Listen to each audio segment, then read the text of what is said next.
Hey, here we are. I'm higher than Ben again. What's going on with that? Oh, there we go. Now you're back up there. It is a Packer Friday night show for the Pooh Bros. Yeah, that's not right. But anyway, Hafman Bros doing the Pooh show on a Friday night. Little chat, feeling you out where you guys are for the 49ers game coming up. We're going to tell you where we are for the 49ers game coming up. Ben, I got to say, I'm a little alarmed by all of the train jumpers here that are all like, "Oh, the Packers got momentum. The Packers are No. Packers." They're all hedging their bets. Yeah. They got destroyed this week because they all picked the Cowboys. and not only did they all pick the Cowboys, when you watch all the videos back, they're all like, "Oh yeah, I mean, they're going to get creamed. I mean, the Cowboys are going to win by, double digits." And that's all everybody said. And the Packers went out and kicked the snot out of the Cowboys, right? So what they're doing, every one of them, is, well, I mean, they got a chance. They got, oh my gosh, they got they're dangerous and all, but they still all pick the 49ers to win. Everybody is still picking the 49ers to win. But they're not doing it. They're not saying they're going to get blown out now. Now they're saying, "Oh, I wouldn't be surprised if they come out and." But then when they say the final score, it's like 32-17. Oh no! Hey, ho! So they say a bunch of good things about the Packers, and then the score doesn't equal what the good things they said about the Packers. You know what I'm saying? Gotcha. Every one of them, from Keyshawn and Skip and those morons to Stephen A. and all the yahoos on Good Morning Football and everybody, and Chris Sims and Mike Florio, both are like, "Oh, they're going to cover." Well, with a 9.5 spread, yeah, I would hope they cover, but then they still have them losing by 9 points. You know what I mean? Well, look at this. James Jackson showed up. Hey, James, good to see you. First time as far as we know you commenting, but maybe you've been here before.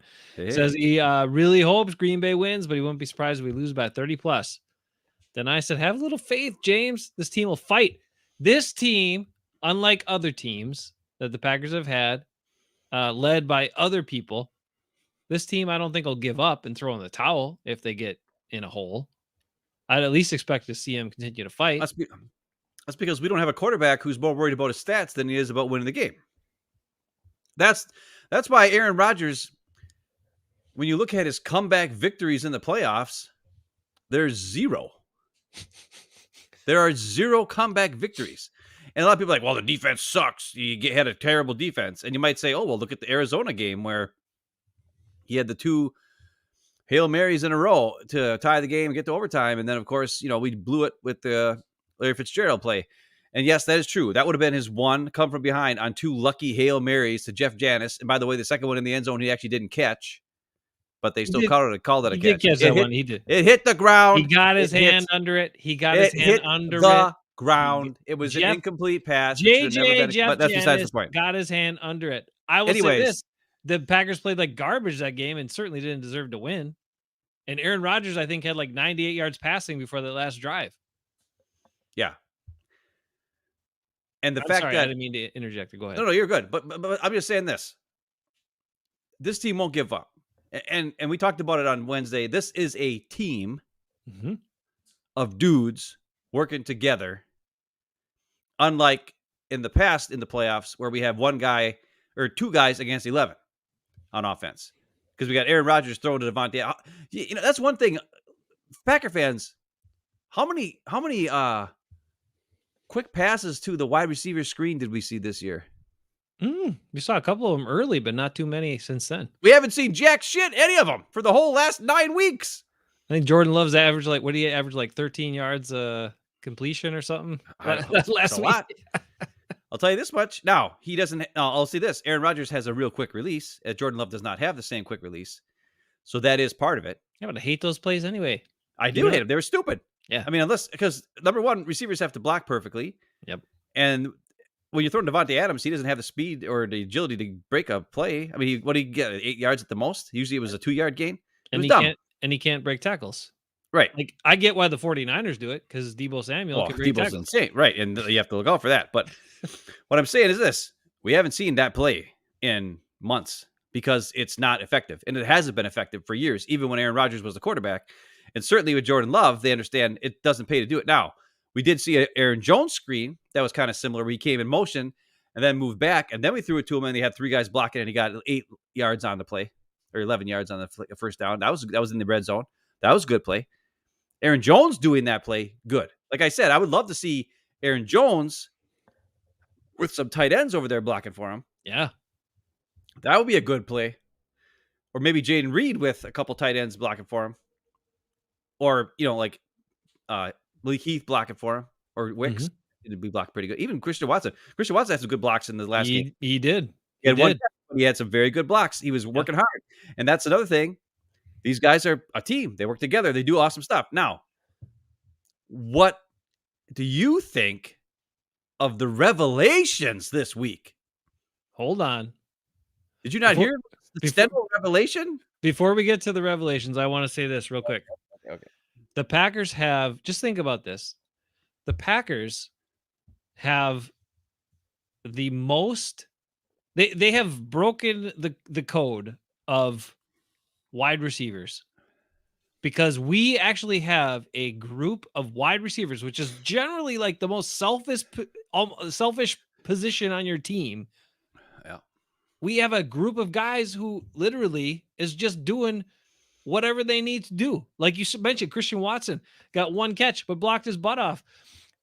Romeo Doubs didn't get any catches for a while. This last game, he gets a bunch, but he keeps working hard. All these guys, Jaden Reed, Bo Melton, Malik Heath, Dontavian Wicks, any guy they put out there, that's just what they do. And I don't know if anybody else caught like locker room interviews this week with Jaden Reed and stuff, but the dude's just awesome. They ask him a bunch of questions because he had like no catches in this last game. Yep. No catches. And they're like, you're the leading receiver on this team this whole year, and you had no catches in the game. Like, what was that like? He's like, I don't care. He's like, I'll do whatever I got to do. I'll do whatever I got to do to win. As long as we're winning, I don't care. If I got to block people all game, I'll do that. If I got to catch balls, I'll do that. If I got to run guys off and open guys up underneath, I'll do that. I don't care. Like, who the hell says that as an NFL wide receiver? It's crazy. I'll tell you this much. Number 1, first round wide receiver draft picks don't say that, which is why the Packers don't waste the first round draft pick on a diva baby wide receiver. They already had a diva baby quarterback for 15 years. They don't need a receiver to be a diva baby too. And that's why they take good guys and who have something to prove in the later rounds, who are smart, want to work, and they are hungry. And the other thing was, the other key to this, I think, is Aaron Jones. There's a video swirling around of Jaden Reed talking to Aaron Jones on the sidelines of the Dallas game. And he's like, man, I will block for you forever, man. He's like, I love blocking for you. You're like the man. I don't know exactly what he says, but Jaden Reed just talks about blocking for Aaron Jones. He's like, I'll block for you all day. You're like the man, and all this kind of stuff. And he's like, I have so much respect for you and all this stuff. And it's true. Like when Jones was hurt and we saw Tucker Kraft got a first down, he did the Aaron Jones first down. Christian Watson did the Aaron Jones first down play at the beginning of one of the games when Aaron Jones was hurt. These guys have respect for the true leader of the team, who is Aaron Jones. Mm-hmm. Now, the part that scares me is Aaron Jones, whenever it gets to this round of the playoffs, especially against the 49ers or Tampa Bay, these teams on their defense like to smack the ball. Mm-hmm. I'm worried that Aaron Jones might have a fumble or two. I hope to God he uses his head and he's holding that ball high and tight like Tiki Barber did later after he fumbled 75,000 times. Then he finally held it high and tight. Aaron Jones needs to be looking for the strips because the 49ers will be attacking Aaron Jones's ball when he's carrying it. And they'll be attack his balls too. That too. And they'll pull his face mask and they'll yank his hair, all kinds of stuff. Yep. And there will be more guys around him. Like with the Cowboys, it was like he could make one guy miss and then he had a bunch of open space. 49ers will attack together, and one guy's going to be tackling him. The other guy's going to come in and pound the ball away, and he needs to be aware of that, and I hope he is, because the last thing I want to hear is another bullcrap. Aaron Jones fumbled. Oh, he had that one. He fumbled, and now that was how the Packers lost, because that's all we heard when Aaron Rodgers was quarterback. Yeah. They didn't talk about the fact that Aaron Rodgers had a bunch of drives stall because he threw the ball to a 2-yard pass to, what's-his-face, Devontae Adams on 3rd and 5 times in a row, and drive stalled and had a punt. They didn't talk about that. They just talked about the Aaron Jones fumble, and stuff like that. Or took a And that's sack kinda because crap. he ran everybody 20 yards Right. And downfield took a on a bunch 3rd and 4. right. And Jordan Love never takes sacks. Knock on wood. But he's been doing great too. So I'm just saying, like, when your leader is a guy who's, I mean, he's never been a selfish guy, Aaron Jones. Oh, I mean, not at all. he couldn't get on the field half the time, and now Do he you makes think- Mike McCarthy pay for it every time he That's sees that's him. what I got to ask. Do you think Mike McCarthy? I don't know. No, What do you think Mike he's too McCarthy dumb. thought after that game? Nothing. No. He wasn't. He has zero brainwaves. I don't think No there's any like. revelation. There's no connections. No, he didn't even think about Aaron Jones. He couldn't figure out what was going on with his own team. He had no worry. It was obvious they had no idea what they were doing, and that's fine. We're done with that. We're moving on to the next game. But what I am saying is, that's the thing to be excited about. Is you got a bunch of young guys playing together as a team, and they're working hard. And I don't know. And as far as the national media you talked about, they're all just hedging their bets. They're all still picking the 49ers. For the first just hedging time their in 14 or 15 years, we finally have the right Aaron as the leader of the team. Yeah. I like that. Look, it's Aaron Jones is a great dude, and I love it. I love seeing it, and I just love how these receivers are doing it. Now, I'm not going to say that it's certainly not guaranteed that it would remain this dynamic as these guys advance in their careers, because at some point they're going to want to get paid, and I don't know if you get paid by not having a bunch of stats by being unselfish. Maybe the Packers would reward that. I have no idea, but at least for right now, all these guys are bought in for the team, for each other. I hope it stays that way. And that's where we are this season. And that's been a huge key to them getting to where they're at, is this wide receiver group, this group of first year and second year guys. And you can bring in the tight ends in this too, who are just doing whatever they're being asked of, whatever the play says, whatever they need to do. Let's go. And I'll do it. I don't care if I catch 1 ball, no balls, 10 balls. I don't care. And it's awesome. So I'm that also gives me hope that they can do some damage against the 49ers defense, that they can keep them off balance a little bit, because you can't key on guys. It makes it harder to defend. So we'll see how all that plays out. What were you going into? What's the revelation this week? I didn't hear it. Oh my God. Steno had a revelation. Is that what you said? Steno has the revelation of a lifetime. Please enlighten us. Well, I mean, what have we been talking about for years? Last year, before the season started, Aaron Rodgers went on the Big Cat, a Bears podcast, and said that there's flaws with Matt LaFleur's system. And he doesn't think it's that great. He thinks it's dumb. He likes the other system. He also went on Bussin' with the Boys and claimed that he'll do whatever he wants out there. Or no, Dave Bakhtiari said, Rodgers looked at you like, here, what do you want to run? You want to run this? What do you want to run? And Dave Bakhtiari's like, what should we do for protection? And then Rodgers like, whatever. He just said whatever. Which is why they got sacked a bunch. Well, he didn't see the blitz coming against the 49ers in 2019, and he fumbled, even though it was right there, and all kinds of stuff, because the guy just does whatever. And Steno was asked, hey, it seems like you guys are really calling plays that lead to plays later on to be called, and everything's working as one, and your quarterback's running the system, and all this kind of stuff. And Steno said this. I don't have the exact words. He said, yeah, it's kind of tough to watch the film the next day when about half the time you're not sure what play was even called on the field. Woo. That's what he said happened when Rodgers was the quarterback. Them as an offensive staff, half of the time, could not evaluate what was going on in the game because they weren't sure what was called on the field. What the hell? And then he tried to walk it back, and not say 50% of the time, but then he did say, well, yeah, this works a lot better because, we can set things up for later. We can have a flow to the offense and run things the way it's supposed to be run. And this is a lot better communication on the sidelines between drives, setting things up for later on, blah, blah, blah. And he talked about how much more efficient it is. And you're just like, I don't know. There's a couple guys. I don't know who they are. I've been saying this crap for 4 years. And Wybie wanted Rodgers out of town. And a monkey could run this offense. Maybe. I don't know. I think Sean Clifford could. Now, Jordan Love does some great stuff, throwing off his back foot. He sits in the pocket for a long time for stuff to develop. So there's some added value to Jordan Love. There definitely is. And that's great that he's out there.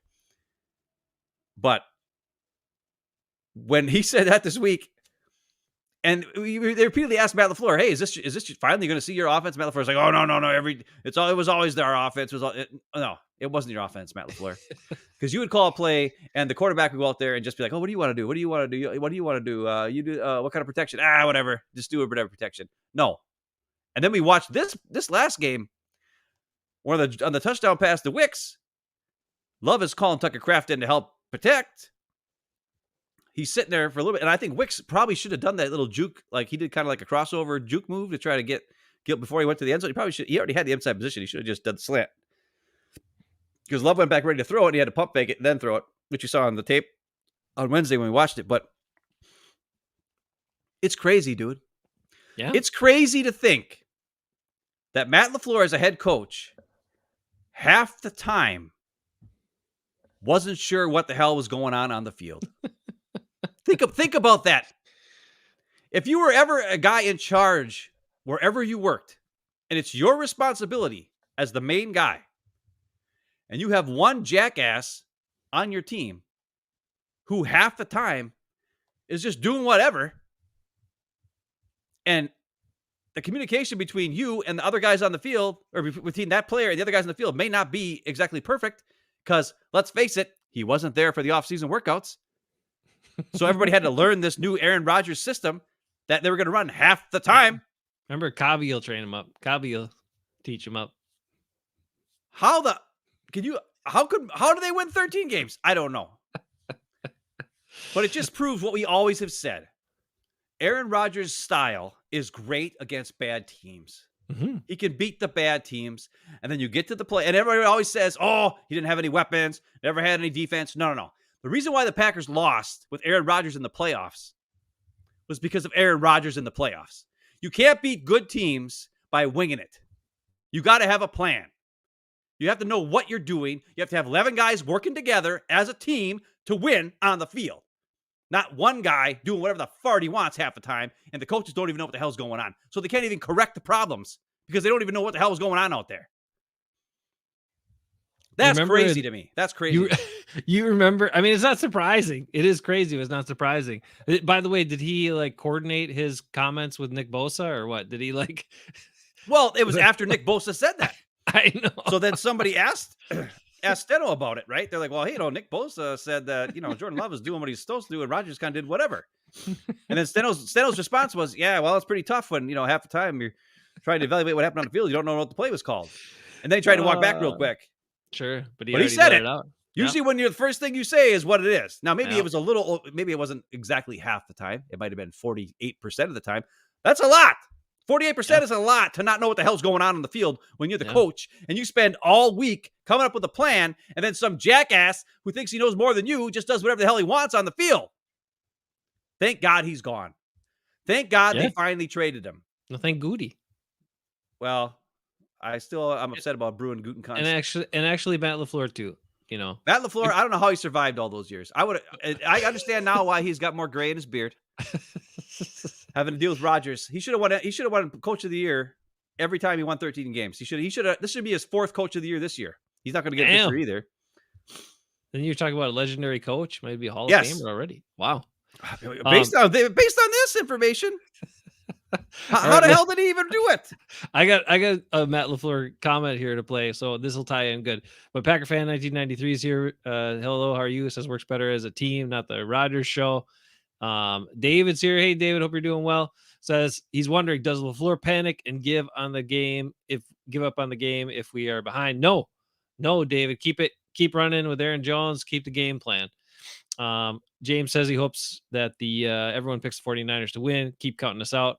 Wait for I forgot Skip Bayless picked us, so we're definitely Skip Bayless picked us, but he said, "I'm going to go with my heart." instead of my head. That's what he didn't pick the Packers. That's dumb. He didn't pick, he hedged his bets like he always does. He skipped Bayless. He should be skip baseless because he has nothing he ever says it makes any sense. The only thing he ever got right was that Aaron Rodgers is a diva baby. He's been saying that for 12, 13 years. He knew before anybody else. Now, I think he was just saying crap, and he just got lucky to be right once. Yeah, that's But probably when it comes to picking the Packers, all he said was, I need the Packers to win so that I can justify the fact that my Cowboys got destroyed by him last weekend. That's what he said. And that's why he picked the Packers. He said, I got to go with my heart because I have to believe that the Packers are better than what everybody thinks they are, so that it justifies why they kicked the shit out of the freaking Cowboys last week. That's what he didn't say shit, but I did. So that's what happened was to skip Bayless. James pointed out that when you mentioned Jordan Love can throw off his back foot, he wishes he wouldn't throw off his back foot so much. We do too. Well, but sometimes when he has to, it works. He had to a couple times. And I'll tell you interesting. The officials better call some damn roughing the passer in this game because they had at least 3 of them they should have called last game. They didn't call. It was bullcrap. What's interesting about Jordan Love, remember how like he struggles more like throwing to his left because of his foot placement. But what he is really good at is like throwing to his left when he's I don't know. It's like, it's weird how he does it, but no, not throwing to his left, but like throwing across his body left.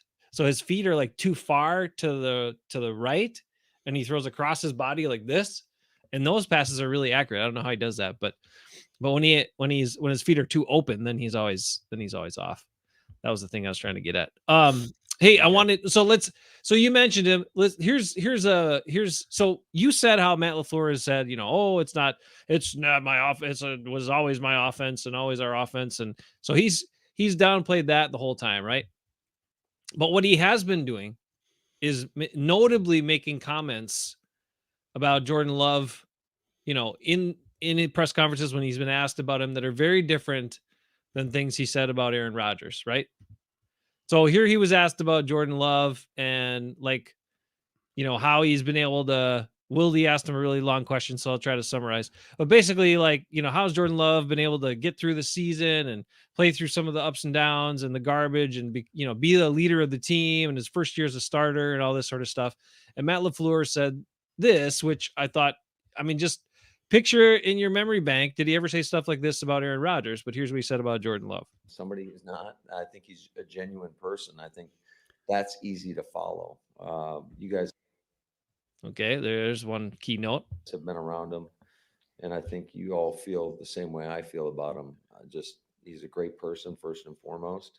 He's a guy that's absolutely committed to this team, puts everything he has into this thing. And so I think it's just kind of developed organically, I would say. But I've been super impressed. The more he's out in front, the more comfortable he's gotten. And I think he does a great job, not only leading the offense, but as a leader of this football team. So a couple of key things.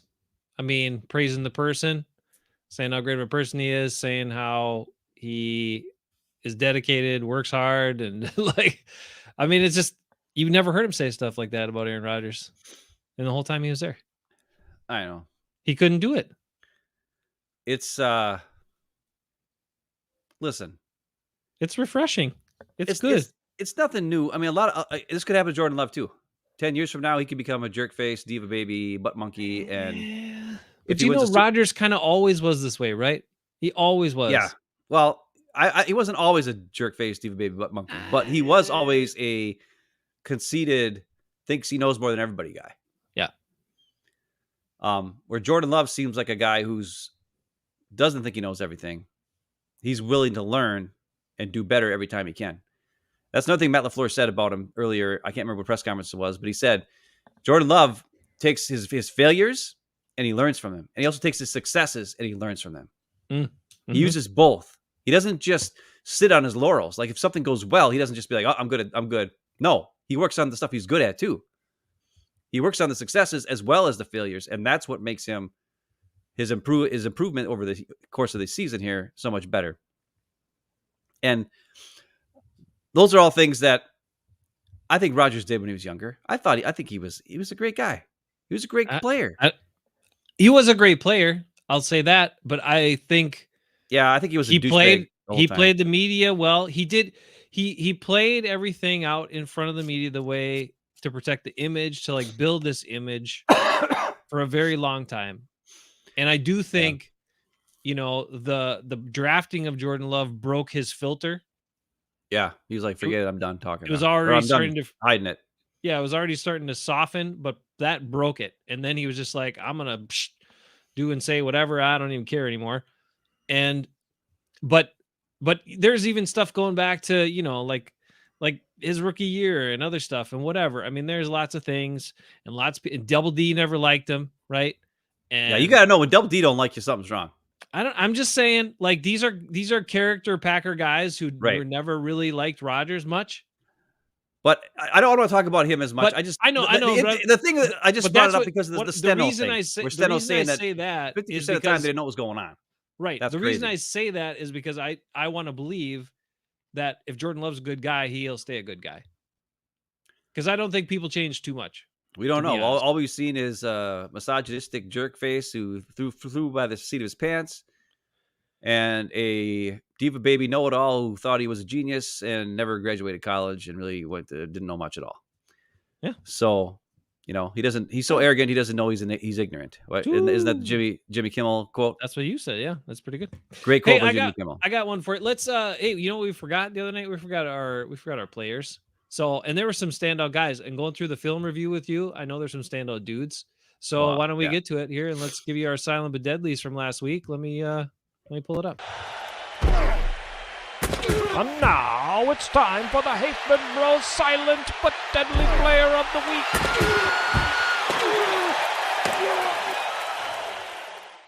Okay, Ben, I'll let you go first.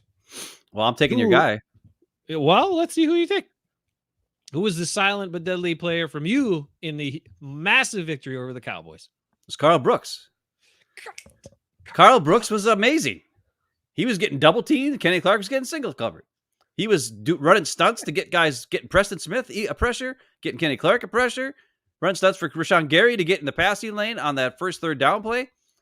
Carl Brooks was everywhere doing dirty work, getting no credit, and still being out there making plays because he was disruptive.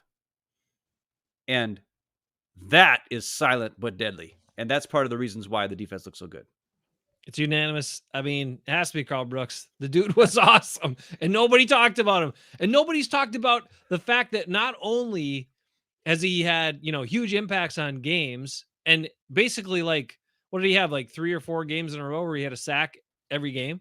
He had a sack plus all the disruptive plays he was doing in limited snaps, mind you.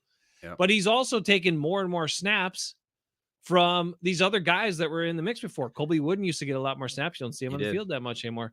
A couple other guys used to get a lot more snaps. Don't see him on the field that much anymore. You see Carl Brooks out there, and when they're running 3 defensive linemen a bunch, you see Carl Brooks out there when they're running. They just got 2 guys out there.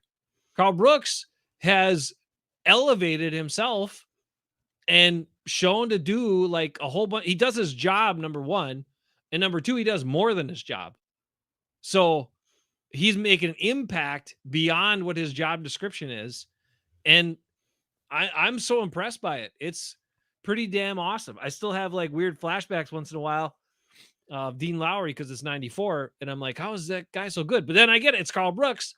He's Mike Daniels Jr. and he's awesome. And he is by far the silent but deadly player of the game against the Cowboys. Congratulations, Carl Brooks. God dang, he's good. I'd like to pick a guy on offense, but I don't know. There was one guy, I'll give an honorable mention. If we have an offensive guy, let's make an offensive guy too, Ben.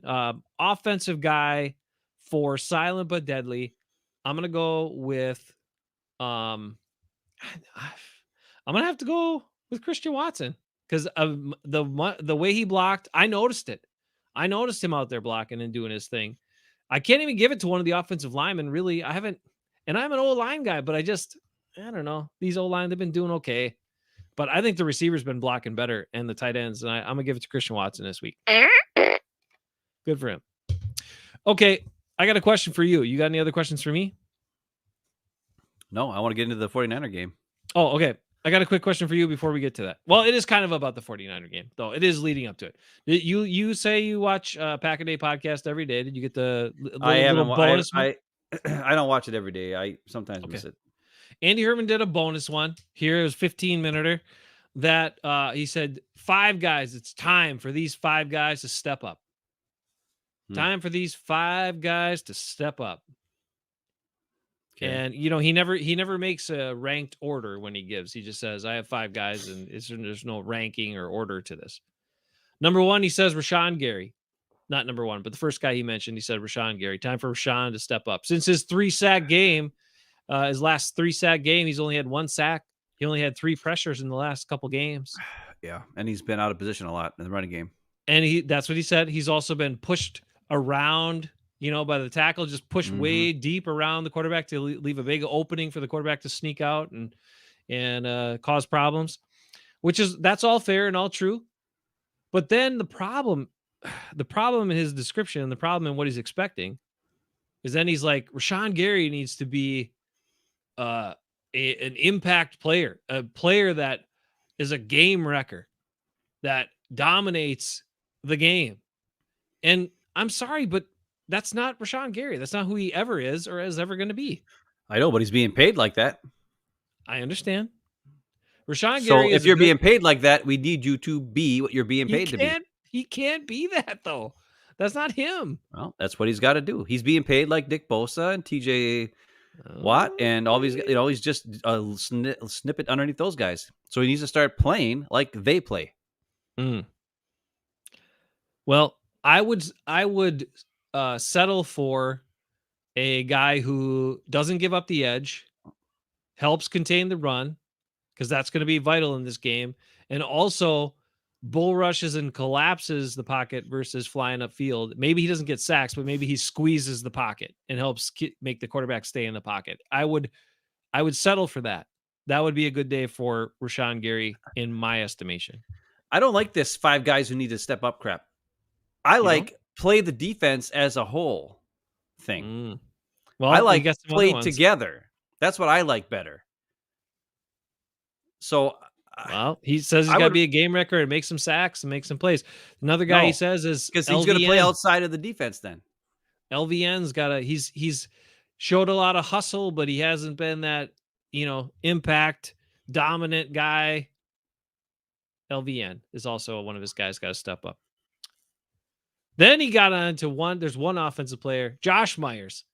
Josh Myers has finally got to do it. He did okay this last game. He did probably better than most. That's what he said. He said he's still the weak link of the offensive line, but that he's done okay. And then he said, if Josh Myers can play average to good, that would be stepping up for him. And that's true too. If he plays average, that's stepping up for Josh Myers, 100%. I don't think it's going to happen. And then he brought up the, like Kinlaw is going to play. They're going to rotate a bunch of guys in. Guys might target Myers. Could be ugly. We'll see how it goes. Another guy he mentioned was Devondre Campbell. Devondre Campbell's got to step up. Now, he needs to not be out there. The falsity of the things he said about Devondre Campbell was that in his all-pro season a couple years ago, that he tackled everything that got close to him. He just globbed onto it and tackled everything. And that's how he was so great. He needs to regain that, because tackling in this part is true. Tackling in this game is going to be hugely important for the Packers. The Packers need to tackle. Their defensive players are going to need to be ready to tackle, and they're going to have to be physical, and they got to freaking tackle. The 49ers will make you tackle. So that's not a strong suit of this defense normally, but they're going to have to do it. Devondre Campbell, what do you think about the odds of him stepping up, Ben? 0. Okay. And then the last guy he mentions, I thought he was gonna come through for me. I really did. I thought he was gonna say the guy that I want to say, but he didn't. He said Carrington Valentine. Carrington Valentine really needs to step up this game. It's nice that he's been playing and starting as a 7th round draft pick, getting all these snaps, doing pretty good. But, it's time for him to step up. He's got to step up in this game. So we're relying on but by his estimation, Rashawn Gary needs to play like a 12th pick overall. That's highly paid. Elvian is play like the 13th pick. Myers needs to play like his second round draft pick that he was. Devondre Campbell needs to play like the big money linebacker that they signed and the guy who was all pro in 21, mistakenly all pro, but apparently I guess he tackled everything that got near him. And Carrington Valentine, 7th round pick. He's got to step up too. So I don't care for the list because it's blowing guys out of what they are capable of doing. But also, I don't think you should put that much pressure on Carrington Valentine. I mean, the dude's a 7th round pick, right? What the hell? I don't agree with. I mean, think back to the Bear game. Mm-hmm. Did we have one guy in particular who like went outside of the system and made a play and did crazy stuff? No. We had guys who played together.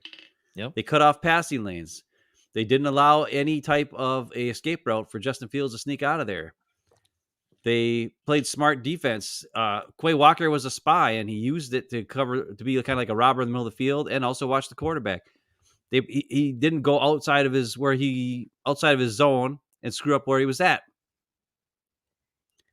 This last game against Dallas, they had plays where guys were up and bumping guys. Like they were bumping CeeDee Lamb off the line of scrimmage and not letting him get a free release.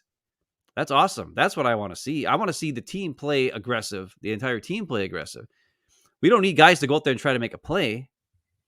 We need guys to go out there and like I said on Wednesday, I want to see the defense stop the ball while it's in the air. Don't let them catch the ball so you don't have to tackle them. Disrupt the rhythm of the offense. This is Kyle Shanahan's offense is all about scheme, rhythm, guys in motion, attacking a specific spot. If you can jam them, well, guess what? Let's say Carrington Valentine is playing up bump and run coverage on Deebo Samuel, right? Or Brandon Ayuk, whoever the outside receiver is. And his route is supposed to go out and up, right?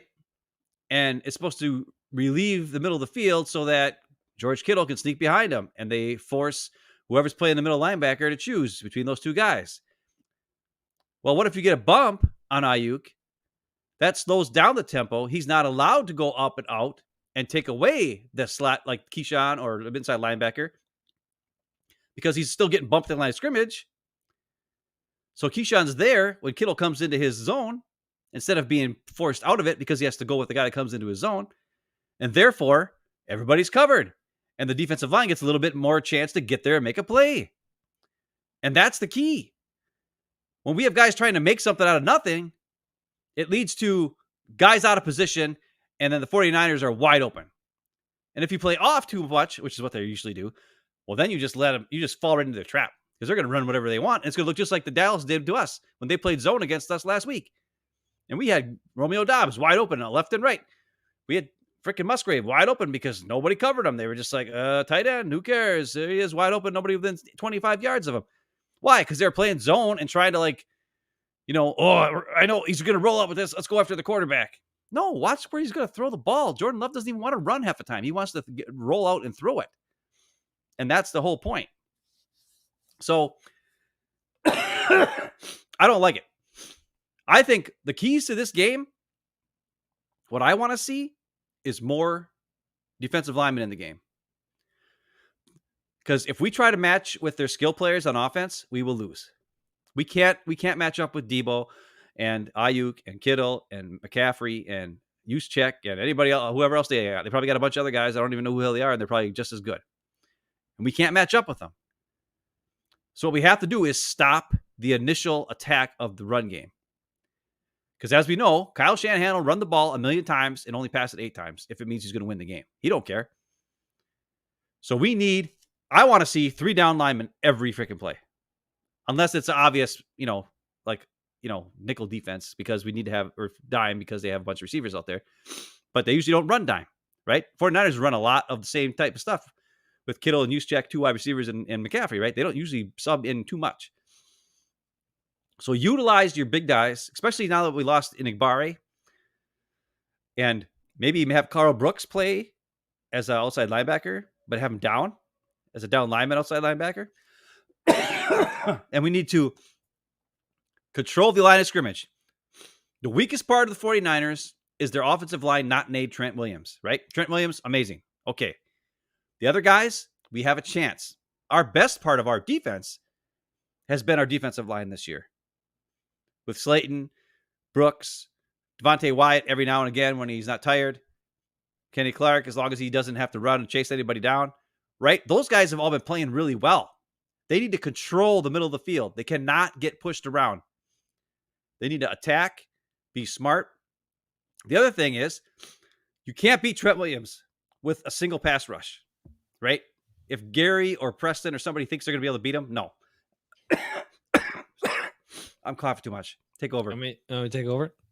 Look, I think you're right. And I think why worry about it then so much? Just put somebody who's tired on Trent Williams and then attack the other guys, or, take your guy from the outside and stun him inside, and I think with Brock Purdy as a quarterback, I want to see a lot of stunts in a lot of games from this defensive line, because I don't think you're as worried about him taking off and running for big yardage. Like, he might run, but he's probably not going to take off and run for huge gains like some He's super actually- athletic quarterbacks. He can, though. He can. Yeah, but he's probably not going to do it too much. He's more fast and athletic than you think he is. I'm not saying he's not. I'm saying he doesn't want to get taken out. Like, just remember what happened to him last year, and he got taken out.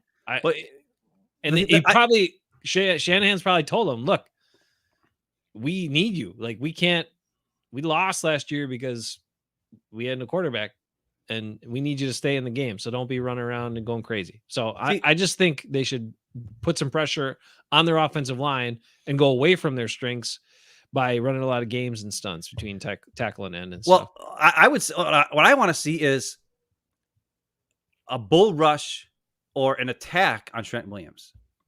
Okay. Right? Yeah. I don't want you to try to beat him to the quarterback. I want to see you just try to run through him. Have one guy you're going to sacrifice yourself for this one for every passing play. Right? And it needs to be the interior guy. Whoever it is, if it's Brooks or Kenny Clark or whoever, he needs to just, instead, he lines up between the guard and the left tackle. When the ball snapped, get up and go right at Trent Williams. Just run right at him. Just plow into him. And then I want to see the outside linebacker loop in and attack that guard or center or whatever it is. Yeah. Because you're not going to get around Trent Williams, number one. Number two, if it's a running play, and apparently the 49ers runs more than 60% of the time, they run to the left when they run the ball. Okay. Because Trent Williams is a big giant monster, right? Same thing. If you attack him and you just if you play passive, right? Like if it's Gary on the outside or Preston and they try to go around, Trent Williams will just beat the snot out of him and shove him out of the way. But if you have a guy who's coming right at him, a 300-pound guy, give him a little push. Get underneath him. Trent Williams is a big, tall guy. We could use some Kenny Clark at 6'2", bowling ball. Just run right into him and plow him. And then have, Quay Walker and Preston or whatever work around the outside of that and hold the contain. And it sounds weird, but if you try to beat Williams with a normal pass rush, you're going to lose. If you try to hold up against him in the running game, when you're an outside linebacker, when you weigh 265 pounds and he's 300 plus at 6'7" or whatever he is, he will win. So the key to me is utilize your D tackles and your defensive end to attack them, and then let your 265-pound guy use his speed around the interior against the lumbering guards who are the weakness on the 49ers. Maybe you can get some penetration, stop some running plays that way, and get some quarterback sacks and some quarterback hurries that way. But if you just try to beat them one-on-one like a normal pass rush, which is what they usually do against everybody, they'll lose. They'll lose. Right. Well, they've been running more stunts. Hopefully they keep it up. I think there's definitely. Well, it's not just stunts. It's attacking. Yeah, it's attacking their strength, right, with one of your weaknesses, right? Kenny Clark is not a penetrator. He's not going to chase somebody down, but he is a big, strong strong and compact guy Mhm. who can plow through somebody. Have him plow through their best offensive lineman and just take him out of the play and let the other guys attack the weaker offensive lineman. Hell, I might even have Kenny Clark lined up at outside linebacker and have his hand in the dirt and just have him plow right into Trent Williams all game long. I wonder. That would be a surprise. They wouldn't even know what's going on. They'd be like, what is this? Right. Why is Kenny Clark lined up? I'll tell you why, because he's going to get underneath him and he's going to shove him. He's going to get underneath that big, tall guy and shove him. And it'll work. And that's how you control the line of scrimmage and you shut down the running game of the 49ers. If you can stop the running game of the 49ers, then the Packers can win. If the Packers do that and Kenny Clark does that, what will you do? I will call somebody and say I'm a genius and I should be hired by Matt LaFleur as the defense coordinator of the Packers tomorrow. And give Kenny Clark credit? Well, he doesn't. Yes, he'll get silent but deadly. Oh, He would just take out Trent Williams every play. Just run into him every play. Smack him. Just like when Aaron Jones smacked the crap out of Micah Parsons on that blitz pickup and he hurt his ribs. Kenny Clark just smacked Trent Williams in the ribs over and over and over and over and over all game long. That's all you got to do. I don't want to see him trying to go to the quarterback. I don't want to see him trying to tackle the running back. I want to see him attack Trent Williams' gut all game long. Get underneath him, pile drive him, move him off his spot, redirect him, control the offense, control the line of scrimmage. Let your other guys who are playmakers and have more pursuit, like Van Ness and everybody else, let them get to the quarterback. Let them make the tackles. Use TJ Slaton and Kenny Clark to take out the best offensive linemen one-on-one and let the other guys wreak havoc on the D line. That's our best way to win. Ain't going to happen. Ain't going to happen. Well, it'd definitely be a strategic approach, and it could be really effective. We'll see. We can't match up with their skill players. Right. The other thing they might do, attack their line. Right. The other thing they might do, right, is run more like 6-man front kind of, because they have done that a couple times here and there. And, sometimes they drop out of it and they're dropping into coverage or whatever, but it still gives the blockers different guys to look at and different things to think about. And so it can screw stuff up. So we'll see. Hopefully but again, I think you're right. I think the D line is going to be hugely important. It is one of the strengths of this team and definitely the best part of the defense. They need to utilize it the best way they can. Hopefully Barry knows what that means. We had a 49ers person here. Give him a little credit here. The Otis Barber says his Niners to make cheese cheap. Come Sunday morning, bang, bang, Niner gang. The Otis say, so what? Okay. Hey, man. Well, thanks for dropping by. Appreciate it. Okay. Ben, I don't understand what he's talking about. I don't know either, but he thinks 49ers are going to beat him up. Dad's talking about kicking. Anders is going to be great in this game. Don't worry about it. Actually, my big concern about this game, I hate the 49ers have a rookie kicker too. I know it's going to be sloppy and freaking wet. And that's good. No, it's not good because the guys are harder to tackle when it's wet. And I'm already worried about the Packers tackling. And I also think these young guys that the Packers have at the skill positions, part of when they shine is when they can use their speed. And sloppy, slow field means you're not going to be as fast. And all that speed is going to be sort of neutralized. And I don't like it. So I'm a little concerned about the weather and the condition of the field and it being slower and sloppier. Now, maybe that helps Aaron Jones enough. Let's hope. But I'm a little concerned our fast, speedy guys aren't going to be as fast and speedy. But whatever. I think they'll be good. All right. Well, I hope you're right.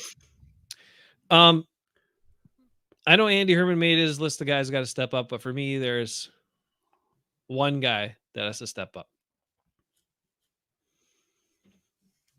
There's one guy who has to, first of all, prove to me that he's actually going to play in a game when you actually have tough guys that are going to make you tackle and be more difficult to cover. And that's our number one star, amazing cornerback, Jair Alexander, who's amazing and great again after one play last week. So Jair Alexander, I know you won't ever hear this, and I know people don't give a crap what I say, not too many of them, but I've been hard on him because he deserves it, number one. He's been a huge disappointment in many ways for years now, and he's not even come close to earning his contract or being a leader for this team that he should be, the way he's paid and the way he's been invested in. So if Jair Alexander, if you guys want me to back off him a little bit, then he's got to step up in this game. Number one, show me effort. Show me he's willing to tackle. Show me he's not going to shy away from stuff like he did in 2021 playoffs when there's a key critical play and he just backed away from the tackle on Deebo Samuel and didn't even try because he didn't want to hit somebody. I don't care what your size is. I don't care that you're banged up. I don't care, whatever. Play in this game. Play hard. Fight, battle. Earn your money. Earn your hype. And I'll back off you a little bit. But what I think is going to happen is he's probably not even going to play. He played last week because he didn't have to go against physical receivers. This week, he won't be 100%. Probably won't play. He doesn't want to get embarrassed, and he doesn't want to take on the physicality of the 49ers. If he does play, my prediction is he goes out with an early injury if he gets embarrassed a little bit, or he just backs away from tackles again like he normally does. I hope I'm wrong, but he's proven to me that's who he is and what he'll likely do. So, you want me to shut up about Jair Alexander? Then step up, you piece of garbage. Let's go. Dude, you got to stop being so damn negative. They're in the playoffs. They're Not because of him. Final 18. Yeah, he made a pick. He beat up the guy, and he made the pick. All right, then do that against Deebo Samuel. Do it against these guys. He can't do it against Deebo Samuel. But Why? He can do it because Deebo Samuel's a tough guy. He's got to do it against Brandon Ayuk. He can do it against Brandon Ayuk. He can beat him up. He's a little tiny guy. He can't do it against Deebo. Deebo will eat him for lunch. No He's doubt. supposed to be an elite corner. Why can't he do it against anybody? He can't do it against Deebo. Deebo needs to be double teamed or something like that. What are the keys to this game? What's going to help the Packers? I just told win? you, defensive line. All right. What about tackling? Who the hell's going to tackle the guys that are running? Don't with the ball? worry about it. They have to tackle them. No, they're going to hand the ball off to some of these guys. Beat up the guys, just like we did to Brett Jones in 1995 when we went to freaking San Francisco. You're saying Mark Chewy. Chewy said too, put some illegal hits on him and get a penalty. Hell yeah! You got 5 yards to beat the snot out of a guy. Wayne Simmons took Brett Jones, I don't know how many times, knocked him on his ass over and over and over again in that game, in 1995 playoff game. Over and over again. That's what we need to do. We need to have a tough guy. Now, we don't have anybody who'll do that. And Kittle's too good. Probably can't knock him down. He's not a big lumbering guy like Brett Jones was. But we got to get tough with Deebo. We got to get tough with Brandon Ayuk. We can do that. He's small. Who's going to get tough with him? Everybody. You got to. All right. Okay. You got to. Also, I believe Corey Ballantyne would get tough with him, but he might not be on the field. You got to disguise what you're doing, just like they did on the pick 6 with Savage. Change some stuff up, make it look like something, and then make it be something else. Play tight coverage. Disrupt the play. The key to the 49ers is the great play calls. If you disrupt the routes and the play calls, the play won't work properly. If you get a little guy off, if you get a guy a little bit off where he's supposed to go to, the play won't work properly. Beat them up, take their lunch, smack them around. Defensive line, be smart. Don't try to beat the guy in front of you. Controlled chaos, control the pocket, push it back. Don't let Christian McCaffrey go nuts running the ball. That's how you stop him on defense. On offense, okay, but who's making the tackles, Ben? Do we got Isaiah? I just McDuffie said back? they're never going to complete a pass. The guys making the tackles are going to be TJ Slaton. What about when they just hand him off? They hand him off. TJ Slaton. TJ Slaton. Kenny He's Clark. going to hold up two blockers and make the tackle? I just told you they're going to freaking smack and smack. All right. They're going to disrupt and destroy. Disrupt and destroy. McDuffie. If McDuffie's back, Walker, we got at least a couple guys that can make tackles. That's what I'm telling you. We're going to need people to make tackles in this game. And if we don't have tacklers, we're in deep shite. No, we don't need tacklers because they're not going to complete a pass. Okay. All right. They're not going to complete a pass. Dad's very Quay worried. Walker is going to be the McCaffrey cover guy. Dad's gonna very follow him worried everywhere. about McCaffrey. I'll tell you that. Quay Walker is going to be on him. All right. What Quay about Walker will be offense? on him. Nick Bosa is so great. All these guys are so tough. What are we gonna do? How do we block them? What do we do? Nick Bosa is no TJ Watt. That's true. He's no he does not make plays in the running game as much. He does not get his hands on the ball. He's a one-trick pony. He's a pass rush specialist. So let him run. Let him go. If he wants to run and go to the outside, let him go to the outside. Zach Tom will hold him off. Quick passes. Attack the outsides. The middle linebackers, not good. They're too good. Like, we can't attack them. Right? Dre Greenlaw. Now, I heard Owen Burks might be starting for him. OB. Attack him. He's been pretty good for them. But their corners are suspect. Their safeties are good. Mm-hmm. So this might be a little bit different. Against the Cowboys, we attack the middle of the field. This game, we got to attack the outsides. But I want to run up the middle. Okay. So attack the outsides in the passing game. Run up the middle. And instead of doing like last week where we did the whole everybody slide and get on a guy, if we do that against the 49ers, we're screwed because they'll get inside pressure, they'll penetrate and screw up the run. Yeah. What we got to do is double team the big guys, D tackles, and then move to the second level, and then Aaron Jones, and then have.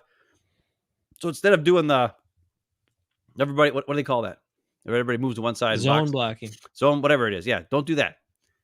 Double team, big guys. Have your tight end come across, crack back the freaking defensive end, outside linebacker. Yep. Boom. And go right up the gut. Right at because their linebackers are good, but they're not the biggest guys in the world. Fred Warner's not, he's like 220 pounds or something. He's not like huge. He's 225. He's no Quay Walker, 240. And Greenlaw's not that big either. Mm-hmm. So go right at him. Have Aaron Jones run right at him. And attack and move the defensive line with double teams. Do not let them get penetration in the running game. Attack a specific spot with your big guys. Double team, move. You might only get 4 yards of carry. You might only get like 2 yards, 3 yards, 4 yards. It's okay. It'll be 3rd and 5 or 3rd and 3, which is way more doable than if you're trying to run to the outside. And next thing you know, here comes, somebody coming right through, knifing through the offensive line, and Aaron Jones gets tackled for a freaking 3-yard loss. And the next thing you know, it's 2nd and 13. That's not going to work against this team. What we did last week against Dallas is not going to work against the 49ers. They're too good. You're right. And they'll attack as you flow. They'll just jump through a gap and then blow the whole thing up and pursue from the backside, and it'll be a mess. So yeah, they do need to block differently. I agree with that. I like the tight ends.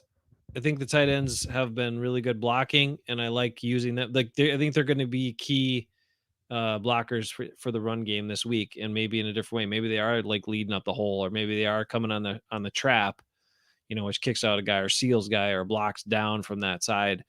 The tight ends are going to be really important, and the receivers too. The receivers are taking a lot of pride in that, and they're giving a lot of good effort, and not just getting on the little guys. They'll go and throw around, throw their faces in there against safeties and sometimes linebackers and stuff, and whatever they got to do. And that is a big difference from a lot of teams, and that can help make Aaron Jones' job a lot easier. So hopefully they keep all that up. You know what else would be good is Random wants a prediction for if they can take Aaron Jones, right, and line him up or move him in motion to wide receiver and pull Fred Warner out of the middle of the field. Sure, yeah. Then you can attack the middle of the field. Then you can run the tight ends. And have 2 tight ends in the game, right? Mm-hmm. Take Aaron Jones, move him out of there, and then you've got 2 tight ends attacking one inside linebacker, and you level them out, and you force Greenlaw or Warner, whoever's still there, to cover one of them. Whichever guy you don't cover, throw him the ball. Use motion to get the linebackers out of the middle of the field if you want to attack the middle. That's good. I'll do that. Also, Jaden Reed. line up Aaron Jones out at inside linebacker, or line him out outside wide receiver, put Jayden Reed in the backfield, and see what the 49ers do with that. And then running passing plays out of that, right? And see what the 49ers line up with when we do that sort of thing to them. Let's Debo them, right? The 49ers put Debo in the backfield and put McCaffrey at wide receiver. Let's do the same thing to the 49ers and see what they do. And then attack whatever the weakness is. If they take the linebacker out and cover Aaron Jones, then we attack the middle. If they keep in the middle and you got Aaron Jones on a corner, okay, let's do that. Let's get to Aaron Jones. Well, I hope they do some of these things you're talking about. We'll see if it all comes to fruition or not. But Matt LaFleur had a great game plan last week. Hopefully has a better game plan than other games against the 49ers. But again, we didn't know what his game plan actually was because his previous quarterback wouldn't probably run it most of the time. So we'll see what this might be the first, will be the first time that Matt LaFleur's game plan against the 49ers will actually be shown. So hopefully it's pretty good. We'll find out. And hopefully Joe Barry attacks and does some of the stuff we're talking about and realizes the D-line's a key. Random is here for the first time. Random, hello, welcome. You're looking for a prediction tomorrow, but also you're wondering about Dre Greenlaw is going to play. Thoughts on this? Yeah, I mean, it's a big win for them. Big win for them. Good. They got fast linebackers that are tough and difficult to deal with. The Packers are going to have to... They attack. They can tackle. The Packers' best kind of counterpunch to that is the diversity they have on offense, and also, making sure that they utilize a different blocking scheme. One thing that could throw the 49ers off, if they review the game film from last week and see so much zone scheme, they might be expecting it. And so then if you go with the offensive line doing double teams and trap blocks and different things like that you haven't seen, like you said, that could really, they might not be expecting that. How did you switch from Dre Greenlaw to the because that's the zone defense countering. Yeah. Zone okay. off. You're zone talking Dallas's zone. Oh, okay. No. I said the Packers last week ran a bunch of that zone blocking scheme, and the 49ers might be, if they reviewed that game film the most recently, they might be expecting a lot of zone blocking scheme, and then the Packers punch them with double teams, traps, pulls, different stuff that they haven't done in a while. And that could catch them off guard. Maybe you break loose for some big plays early in the game because they're not quite ready for it. The other thing is these guys haven't played football, serious football, in weeks, right? So they've been coasting here at the end of the season. So, hey, freaking come out with a lot of energy. We're talking a lot about scheme and X's and O's and strategies and stuff like that. That's all super important. It could be benefit. But also coming out just with a bunch of energy and punching these dudes in the mouth, like, let them know this is football. Let's go. We're ready to play and then fight till the damn end. Raider Rick shows up. Raider Rick, hey, kid stuff. Just got online. How you doing, man? Welcome. We're almost done. We went early, Raider Rick, but we'll catch you some other time. And then the other thing is, Ben, the prediction for tomorrow. What do you want me to go first? I always make you go first. I'll go first. My prediction for tomorrow. I got to hedge my bets just like all the good podcasters and broadcasters do. No, I'm not hedging any bets. I believe in the magic of this Pack team. I believe they're going to do it. And also because I want to see a Packers-Lions NFC Championship game next week. So with all those hopes and all that optimism, I'm saying Green Bay Packers 31, 49ers 27. Packers win this game, advance to the NFC Championship next week. What do you say? I like it. But I think it's going to be 34-21. Ooh, boy. I think the Packers are going to get out to a good start. I think the defensive line is going to control the line of scrimmage on Packers defense. McCaffrey is not going to have a good day running the ball. Whoa. They're going to be a little sluggish on offense for the 49ers. And the Packers on offense, I think, because they know that the 49ers off defense or linebackers are so good, they're going to do a lot of max protect stuff like they did last week against Dallas and only have like 2 or 3 guys out in the route. And they're going to use motion with Jayden Reed, right? run all the way across the field, and Bo Melton run all the way across the field, get him a head start with super speed. And they're going to attack the corners and the nickelback and force them to make a decision and flood a zone on one side of the field with the 3 receivers and attack downfield and take the linebackers out of the game. They're not even going to worry about. They're going to keep the tight ends to block. They're going to keep Aaron Jones to help block, and Dre Greenlaw and Fred Warner are just going to be sitting there. You're going to see big plays downfield to receivers because they're going to put 3 receivers flooding one zone and force the 49ers to cover guys over there, and there'll be somebody open, and Love will find them. They'll do that quite a bit in this game off of play action. Mm. And that is going to be the key to this game. And they're going to dominate. They're going to control line of scrimmage, and they're going to win the freaking game. And it's about time. 34-21, Packers win. Damn. I like it. I think both of us think the offense has got to show up and be big in this game. Maybe we can get lucky and Brock Purdy can throw us some picks. I don't know if that'll happen or not, but that certainly helps. God, I don't have concerns. I don't have concerns. If I had concerns, it would be tackling, but look, they just got to get ready and do it. They got to be aggressive. And once again, like, just give it your best shot, right? Play free, play loose. You know, you're going against the number 1 seed. They got all the pressure on them. Don't take pressure on yourself. Just go play football, be aggressive, and see what happens. You know, that's all you got to do. God dang it, dude's hedging his bets again. He gives us the same thing. Too close to call or Packers by 10. That's what he said last week. That's what he said last week. Dude, what the heck? You just copy and paste and stuff? Too close to call or Packers by 10. Dude. Oh, man. Well, I don't know. Either way, it's going to be fun. I hope the Packers win it and pull it off. If they don't, they weren't expected to anyway. So really, it's not a loss. And even if they do lose, they still whipped up on the Cowboys, which is pretty damn good. But I think they could do it, man. I think this team is what we thought it could be before the season started. Yeah. It's just like I said. It just got there differently because Aaron Jones was out for so long, and some of the other things like we thought would come along a little faster, and then they came along a little later. But they're basically the team we thought they could be at the beginning of the year. Yeah. And that's a team that could win. That's a team that can beat anybody. It play with anybody and could beat anybody. If you go back and look at the 49ers Packers games in the past, Rodgers had guys open who he just wouldn't throw the ball to because he's always looking to Devontae. The difference in this game is Jordan Love will read his keys and throw to the open guy, no matter who it is. He will find them. Now, we also need the offensive line to give him enough time. And that's going to be another question mark. But they did a good job against Micah Parsons last week and Lawrence. So who says they can't stop the guys they're playing this week at the 49ers? Yeah. You know, and Aaron Jones picking up the blitz amazingly in that game. He could do it this week too.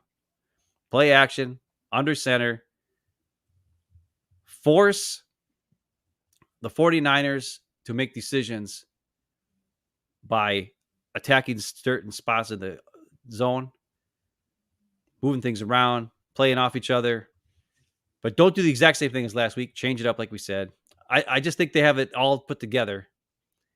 And the 49ers have incredible skill position players. But if we can control the line of scrimmage and disrupt their offense, it'll put a little more pressure on Brock Purdy, and maybe he'll cave a little bit. I don't know. Hopefully he'll cave a little bit. Hopefully he'll get worried. That's all. I think they can do it. 34-21, Pack win. Let's go. Well, Dad, before he's saying the same thing I'm saying. Before he said too close to call or Packers by 10, and now he says 34-21 Packers. Oh, that's because he's just copying me. What did he copy Packers me? over the Miners. Okay. Maybe he knows you're always right, so he just went that way instead. I usually am right. Let's see. Higgity was giving some comments as he was I'll just go to a couple of his comments. He said he's been watching a lot of 49ers podcasts and analysis. He said that The 49ers were calm and very confident, very mature, but in the last 2 days, something creeped into the world, a doubt about this Purdy person. He said they don't want to hear anything about him not being the second coming of Jesus. You can feel they are unsure about Purdy. He would say that is their weakness in the offense. If there was ever a game to whip up the blitz, it is this one, says Higgity. Well, I don't know. I mean, certainly putting pressure on a guy can help, but it does leave you exposed to in one-on-ones, probably in coverage, and that might not be so great. But it depends how they blitz. It depends what they do. Depends how you get, if you get there or not. Like I said, like if Trent Williams is so good, don't even mess with him, right? Mess with the whole other side of the offensive line, and then have Quay Walker spy the quarterback, and you're good. You don't even have to blitz. There's different ways to do things, and change it up. Don't do the same thing every time, but make it so that it's not an easy read. But I will say this: Brock Purdy is still good even when the play breaks down. He's got some skill there too. Yep. And he's fairly accurate. But I also have seen him throw the ball, way off at times, like missing by 5-10 yards on guys that are wide open. So, and of course, we've seen Jordan Love do that at the same time. So it's tricky. It's tough. I don't expect it to be easy. I just think it's time. It's the right time. This team looks like a winning team. It looks like a guy's coming together. Mm-hmm. They've been playing tough, hard-nosed, like playoff football for weeks now. And the 49ers have been sitting on their asses for 3 weeks. Yeah. So let's just go smack them and do the same thing we did to Dallas. Like before we know it, we're going to be up 14-0. And they're like, what the crap? And then take them out of what they want to do. Mm-hmm. And if they want to keep running the ball, fine. Let them keep running the ball, but tackle them, right? Play our defensive linemen so that it slows them down and make them waste the clock. And then we just keep going and scoring. And I think that's how it's going to go. Yeah. A fresh Aaron Jones helps, like we said. And then I think more big guys in this game. More three big guys, 3-4 big guys, even sometimes would be kind of cool. Really force them to do something other than run the ball. Junie 88 semicolon is here. First time we've ever seen you. Hello, welcome. We going to have a great game. You say it. Go Pack, go. So I think we hope so. It's our only option is to have a great game. It's time, man. It's the 10th meeting, the most playoff meetings of any franchises in the NFL. That's crazy. Like, let's go. Let's win this damn one. We've lost the last 4. Yeah, that's enough. It's time. And we need to, it's time for, the odds are for us to finally win one. Let's go. Let's go. Also aided by finally having a different quarterback. Mm-hmm. That could help. All right, guys. Enjoy your Packer game tomorrow night. Enjoy the weekend of football. Hopefully it is Packers at Lions for the NFC Championship. We'll find out. Mostly we're really rooting for that because we don't want to see Baker again. Nobody wants to see that. Maybe we do. No, we probably don't because he's playing with house money too. All right, let's just beat the 49ers and then we get out of here. Yeah, let's just worry about that. That. Everybody else, behave, stay good, watch yourselves, take care of yourselves. Go Pack, go. And I hope you guys have a great weekend. We'll catch you next week, okay?